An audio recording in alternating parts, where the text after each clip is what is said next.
Aline Yazghi, bonjour. Bonjour. Que peut-on dire sur l'importance des sciences de la vie au sens large sur l'arc lémanique? Alors effectivement, les sciences de la vie sont un secteur fort et en croissance sur tout l'arc lémanique, donc à Genève, mais aussi bien sûr dans le canton de Vaud qui est très fort en la matière, le Valais, bref, toute la Suisse romande a des gros atouts en matière des sciences de la vie. C'est dû à deux points notamment.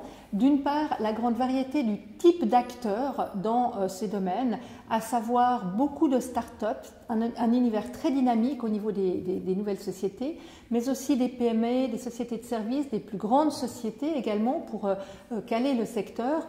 De la recherche effectuée par les différentes hautes écoles dont l'arc lémanique et la Suisse romande est très bien fournie. On pense à l'EPFL, aux universités, mais aussi aux hautes écoles spécialisées.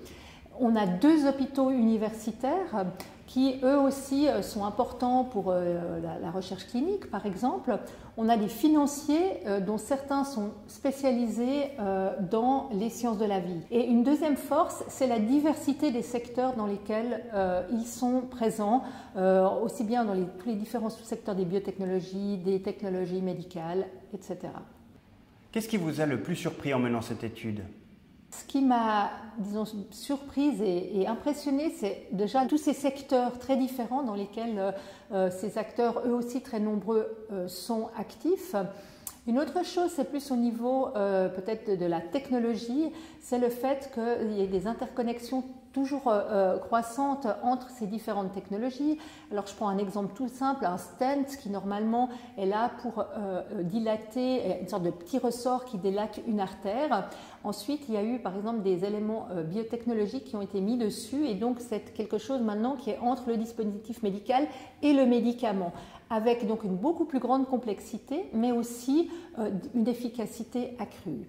Et puis peut-être une autre chose qui m'a aussi marquée, c'est qu'il y a le CERN ici, qu'on connaît bien pour les questions de physique des particules, d'origine de l'univers, mais on se rend moins compte de son rôle dans ce qui est notamment les technologies médicales, avec tout ce qui est l'imagerie. Vous savez, l'imagerie médicale est toujours plus pointue, et puis les nouveaux types de traitements tels que la protonthérapie, qui semble très efficace pour un certain type de cancer, puisque c'est extrêmement précis comme traitement. Et comment faire pour que cette force économique perdure dans les années à venir ? Alors je pense que déjà d'en être conscient, c'est une bonne chose et c'est à quoi l'étude s'est employée, c'est de rendre visible ce secteur parce que comme ça permet aussi pour les jeunes de se dire qu'ils se projeter aussi dans une de ces sociétés, pour les sociétés elles-mêmes de savoir qu'il y a des spécialistes qu'on trouve ici, des hautes écoles avec qui elles peuvent collaborer. Il faudrait aussi plus créer des liens justement entre ces différents acteurs pour éviter qu'ils ne travaillent en silo. Et ensuite, il y a toujours la question du financement qui est vrai, c'est vrai pour tout ce qui concerne l'innovation au sens large. Dans le cadre des secteurs de la vie et notamment des biotechnologies, cette problématique est spécialement importante puisque les montants nécessaires sont extrêmement élevés. Cela dit, il y a eu beaucoup de progrès et de nouveaux fonds, notamment à disposition pour les sciences de la vie, mais il y en aurait besoin encore plus.